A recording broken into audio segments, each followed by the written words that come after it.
Well, I'm a little biased, so I'll admit the bias, but I'm pretty excited about this panel. As a continuation of the theme today, this is about changing perspective. And I think that one of the things that we might all, assume is we make decisions every single day, right? It's something that we all do. It's something that we all know how to do. But I want to challenge everyone through this panel is, do we all really know how to do it?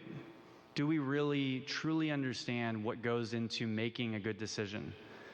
And the panelists that we have here today, I'm just really excited. You'll learn now about each of them. We'll have them introduce themselves, are experts in many different capacities around what it means to make a good decision. So with that, if Chris, if you'd. Yes. Hello, my name is Chris Spetzler. I'm the Executive Director of the Decision Education Foundation, and my mission is to teach young people how to make better decisions. And when we do that, we of course have to educate adults, and this is something that is really great for everyone, and it comes out of the academic work of people like Eric, who is doing this through UT Austin. Okay, good morning. Eric Bickel, I'm a professor at UT Austin, and I teach decision making, teach people and organizations how to make great decisions.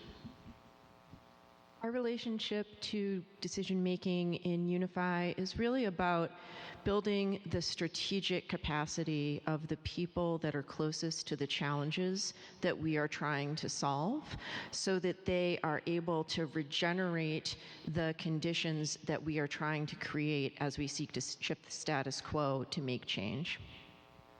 I'm Natalie, Dexter, founder and CEO of NPI Consulting House, and we're a disruptive consulting house that works with organizations and small businesses to educate, elevate, and empower around funding, strategy, and ideation. And my background is a little different, but I actually started using logic modeling in the public health space and now use it with folks to help them make better decisions when they're accessing funding. Awesome. So Chris and Eric, I think we'll start this first question for you. Can you take us through what does it mean to make a decision, and how do we know if we're making a good decision? And I think you all want the slide. Is that the image? Yeah, if it's available, I can start. Yeah, I think the first question is, what is a decision? So how can you tell if somebody has made a decision? How could you tell if I bought a new car, for example? It's when I've signed the paperwork. So decision making is about resource allocation. You've made a decision when you've allocated some resource. When I give the car dealership my money and they give me the car, that's when the decision was made. It's not a mental commitment. We have decisions because we have finite resources. I don't have decisions about how much to love my kids. It's not like if I give a certain amount of love to my son, there's less from my daughter, right? There's an infinite supply. So I don't have any decisions about who to love, but I have decisions about who to spend time with and what we do and so on. So decision making is all about resource allocation. What's it mean to make a good decision? Well, I'll give you a thought experiment. Your kid drives home after having too much to drink, but they get home and everything's okay. Does that mean it's a good decision? So does a good decision have a good outcome? Does a bad decision necessarily have a bad outcome? I think the answer to that's no. You have to separate decisions and outcomes. You can make a good decision, you can have a bad outcome. You can make a bad decision, cash out your retirement savings and buy Powerball tickets. That's a bad decision even if you win, right? I'd be happy for you, but I'd say, look, that wasn't probably a wise thing to do. So that's how do we define a good decision then if we can't do it based on the outcome? That's what we have to think about. I think Chris has some maybe things to say about that. So I think one of the things you're pulling out there is there's uncertainty in the world, and so when you make a decision, you don't know what the outcome's going to be. And that's a very important distinction. You can know when you're making a good decision. You just don't know what the outcome's going to be. And the chain that's behind me is a framework that's been put together by people like Ron Howard, who was the person that you got your PhD under at Stanford, not the director. And he coined the term decision analysis. And since we're here talking about logic, that's really about sound reasoning. But there's a lot of other things that go into a decision. The first thing is, what's the decision that you're making? That's your frame. And you want that to be, in our words at Decision Education Foundation, a helpful frame, because there's no such thing as a right frame. It's your frame, whether it's conscious or not.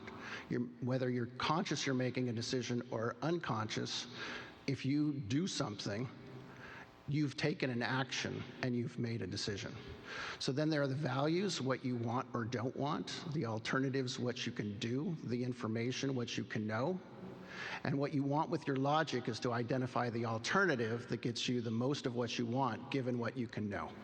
And because of uncertainty, you don't know at the time you're making the decision, and it's commitment that leads you to take that action. And the reason why we show it as a chain is because it's only as strong as its weakest link.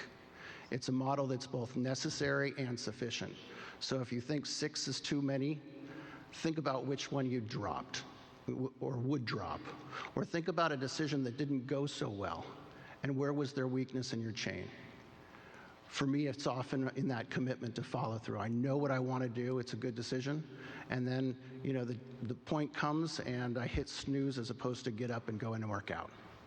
So this is a model that helps us to be clear, especially with the logic, Chris, about what it is that we're trying to achieve, and what's the best action that we can take in order to achieve it, recognizing that there is uncertainty.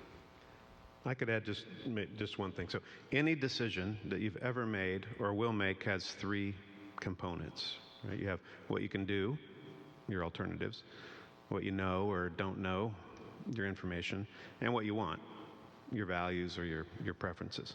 So we break decisions down into these 3 elements. And then it's logic which puts them all back together, right? Logic says, given this is what you can do, and this is what you want, and this is what you know, then this is what you should do. Normatively, this is what you should do. That's where the reasoning or the logic would come in that.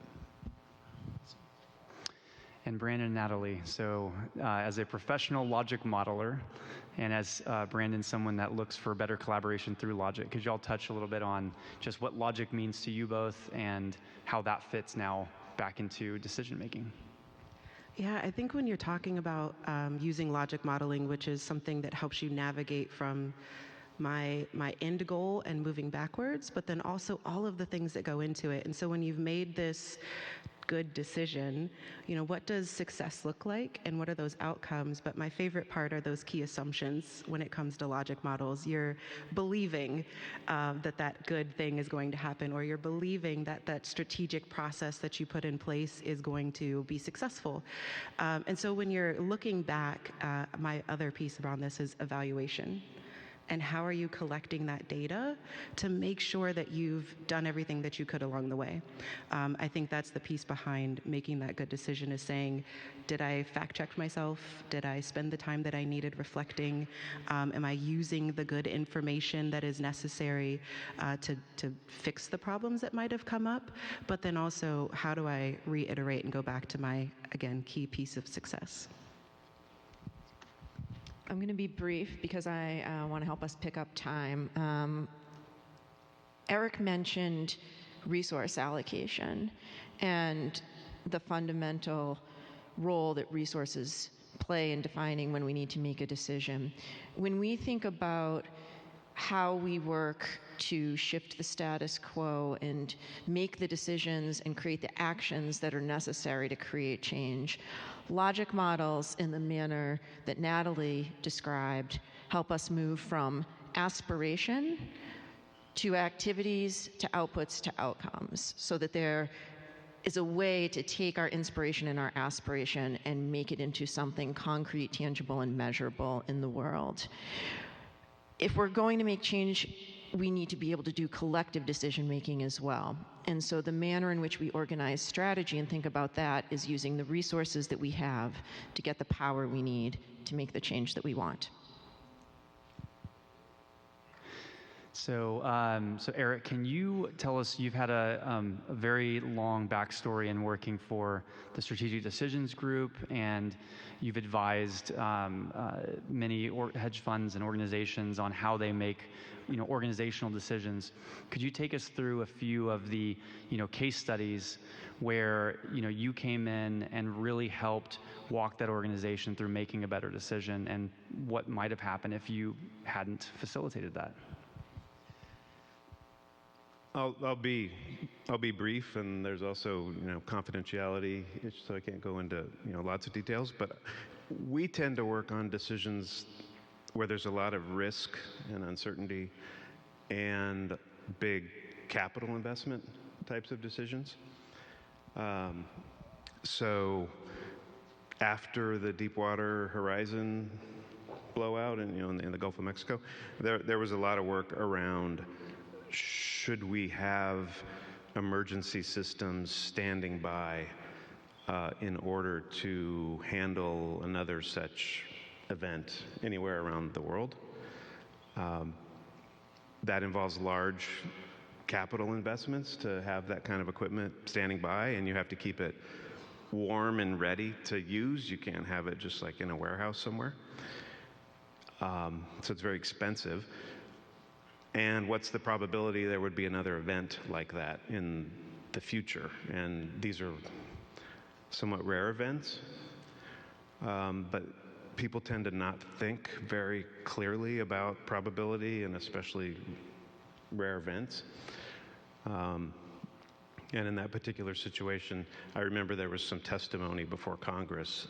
Somebody asked a representative from the industry, what was the chance we would be here talking about a blowout, and the person answered that like 1 in 10,000.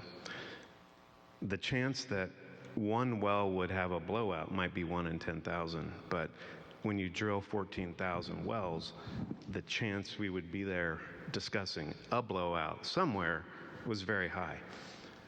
And so just helping people think through that, think through uncertainty, and if we weren't there, there's a lot of biases that people have. You've mentioned some of them at the outset.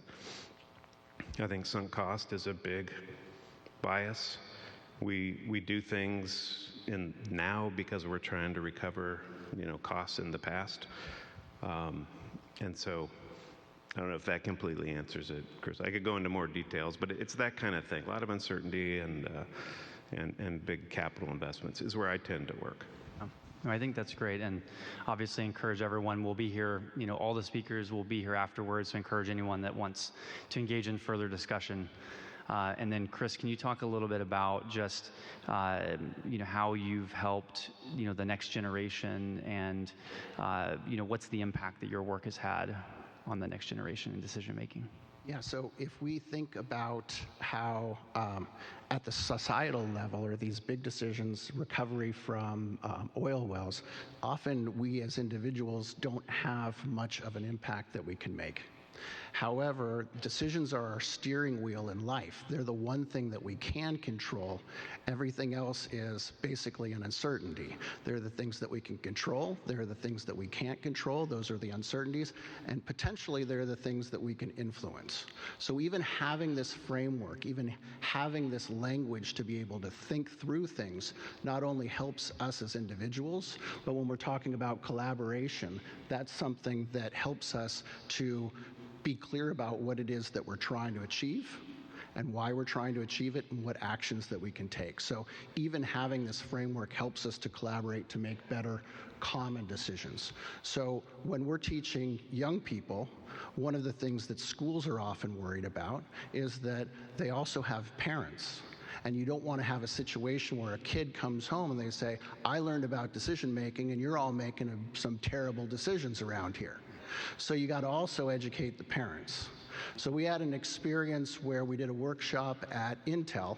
So these were students of people that were basically decision professionals inside of Intel, and we taught them some of the things that are tools that the parents are able to use. So we got feedback from one of the parents, and the parents said, okay, my kid already used it against me. They were thinking about doing something that truly I wasn't so excited about. But I knew that they had just taken this decision class, so I gave a little bit of space. And they went through and they were able to articulate what the decision was, why they wanted to do something, what it was that they wanted to do, and why they thought it was a good decision. And I actually, even though I was against it initially, heard them out and realized that this was something that made sense from their perspective. So I feel good that they were able to use it, and it prevented a fight because I was able to give them their decision power in a way that made them feel like they could do that. And even though I didn't know how it was going to turn out, I knew that I wanted them to be making that decision for themselves. So being able to talk about decision power, and for teenagers, I have 2 of them right now, being able to recognize that we want them to be able to make their own choices and to be clear on what they're doing, and we can't protect them from everything. And it's not even helicopter parenting anymore. People talk about steamroller parents. When they wake up at 25 and realize they've never made any decisions, that's not the time that this should be happening. So it's not very easy to do because people like their biases and they feel like they know how to make decisions, but it's unfortunate that people don't realize that there's a decision science and that we can actually make progress on these things. And that's what my mission in life is, to make sure that this spreads worldwide. So what Logic Day is about, that's exactly what I'm dedicated to. Yeah, and I've seen that this is an important topic because there's definitely systemic issues that create inequalities or discrimination, but also part of that is caused within our own self, not believing that we can have that ability to make a decision, right? Not having that, we hold ourselves back, we can limit ourselves. And so I think that's an important thing that you're teaching is, you can take control, make decisions, take action. So Brandon, do you want to talk about just maybe highlight a really difficult decision that people disagreed on, that you were able to get collaboration? Oh, that's a good one.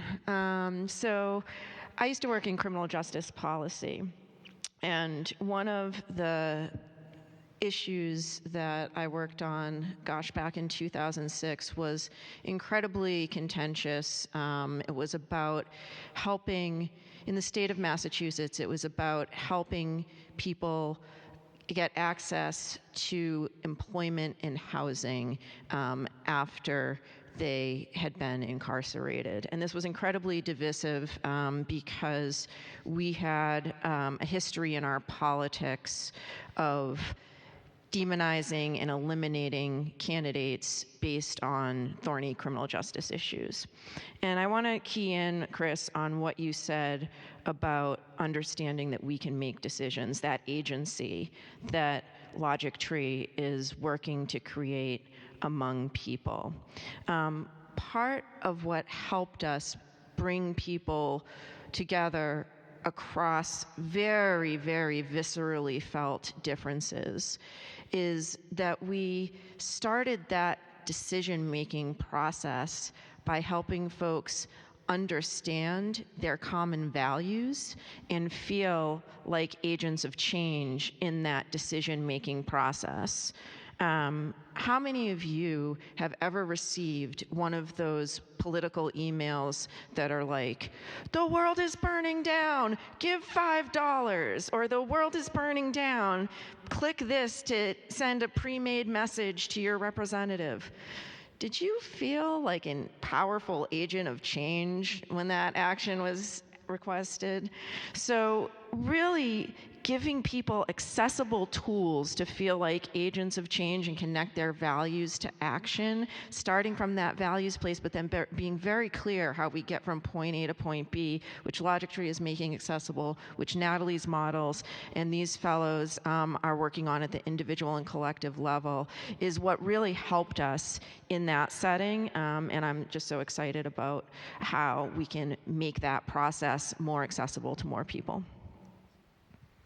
And then Natalie, can you walk us a little bit more through a case study of logic modeling where you helped an organization really get a hold of, once you got in there and looked at the model, their assumptions were all wrong, the conclusions, some of them were flawed, and you helped them turn it around, and ultimately they drove the impact that they wanted to see.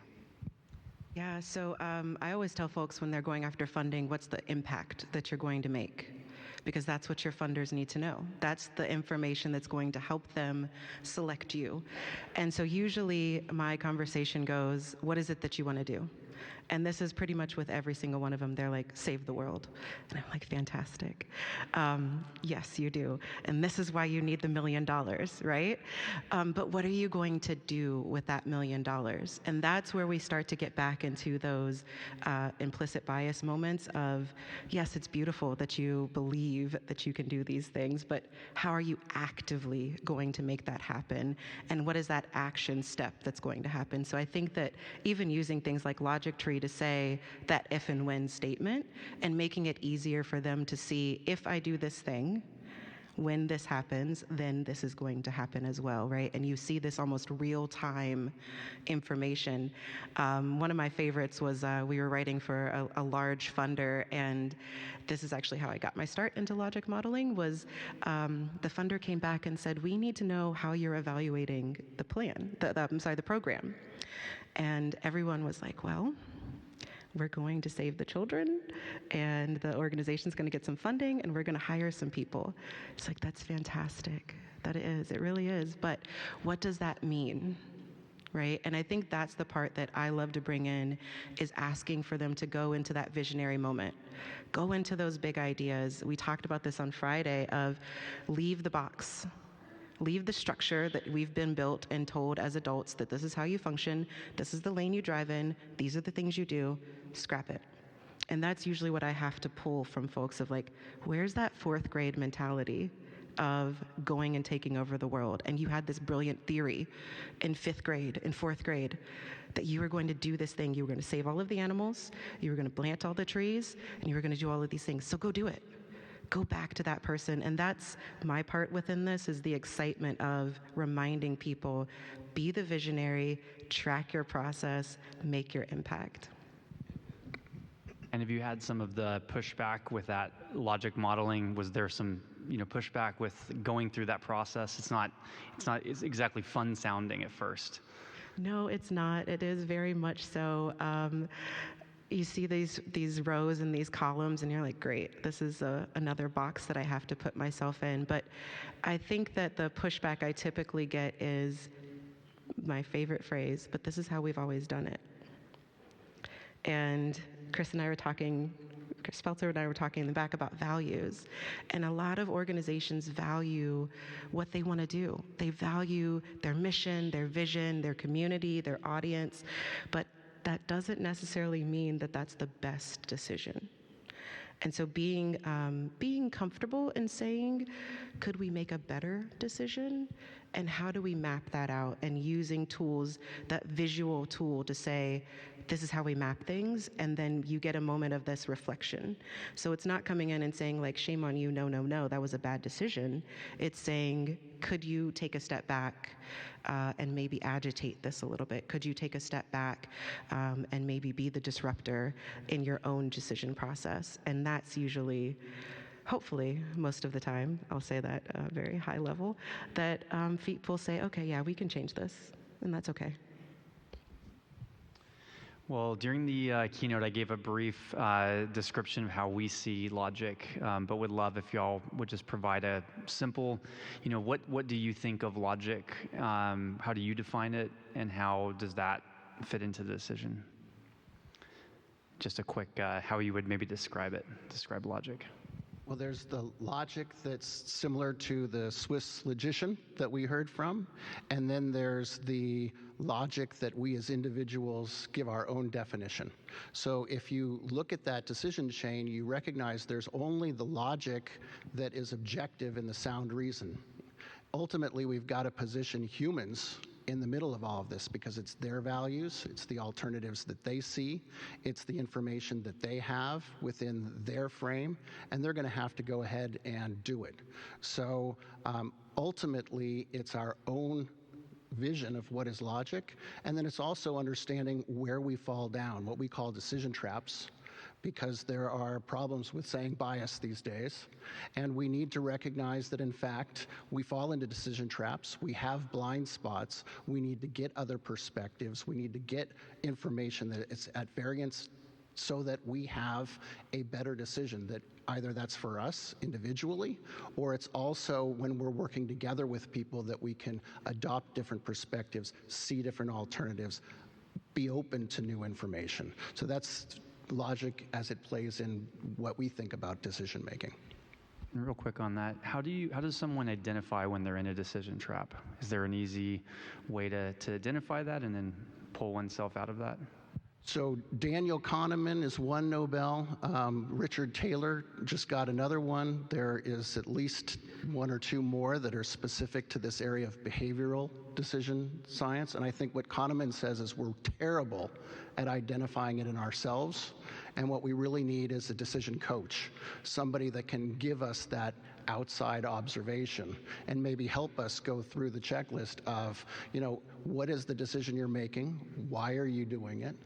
Does it make sense and feel right? So when we're talking about logic, that's typically the head, but we also need to recognize that there's a balance of head and heart that goes into every decision. And so when Natalie, you were talking about passion and vision and those kinds of things, typically that's coming from our emotions and our heart. So we need to be in the right balance for the decision that we're facing. If it's a financial decision and you are a heart person, maybe you want somebody that's a better head person to support you in that. And I personally am more of a logic head person, and when it comes to relationship things, I need to reach out to somebody who's more of a heart person to balance me and give me that other perspective. Eric? So I'll answer the question, just follow up on Chris. I think the biggest decision trap I see, and I mentioned it, is sunk cost. So I bought tickets in advance for the UT football game this past season for my wife and I. First game arrives, maybe you remember it, it's like 130 degrees outside. And my wife is saying, I'm not sure I want to go to the game. I said, we have to go or else we're going to lose the money that we paid for the tickets. See, that's sunk cost thinking. The money's already gone. The question is, do you want to go to a football game in the heat or for free? Or do you want to do something else? And so, for me, that's where logic fits in. Logic integrates our alternatives, our information, and our preferences. It's necessary, but it's not sufficient to make good decisions. We have to build quality into all these other elements in order to make good decisions. And the last thing I'll say is, decisions are generally hard because there's uncertainty. Values are certainly one dimension. Uncertainty is another dimension. So we need logic that works under uncertainty. Deterministic logic is not sufficient, especially when you're talking about the future, and there's no data on the future. So you're going to have to take that into account. Brandon? So I'm going to define logic through a movement building lens and go back to what Chema, Jose Maria Argueta, said on Friday and earlier today about exclusion and inclusion, right? Exclusion is at the root of our conflict, and the antidote to that is inclusion. So that means, to your point, that we need to come together at a heart level. And in Unify, we have a whole bunch of inner and outer work practices to help folks connect to their own values, their own purpose, their own hearts, and connect their hearts to others. However, once we're connected at the heart level, we then need to take some additional steps in order to create change in the world. And logic helps us to organize those steps and to ensure that we have a pathway when we look at using the resources we have to get the power we need to make the change we want. We have the pathway to make all of the finer decisions in a collective manner such that we see clear outputs and outcomes in the world. Natalie? I was sitting here thinking about this and everything that everyone has said, and as a person who used to work in healthcare, everything had to be logical. I worked at EMS, so we had to make, if you made this decision, this was the next step. If this was the next step, this thing happened. If this thing happened, you move to this thing. And we were so disconnected from the heart space. Everything was driven by process and practical application. And taking a moment back to think about logic, I really do believe that it is following that practical application, but it is the collaboration. It is, from Friday, we had words like communication, integration, intersectionality. Those were the pieces that everyone shared. That was what people were wanting and needing. And I think that's the part of how do we actually have better conversations? And using that as what's driving our logic.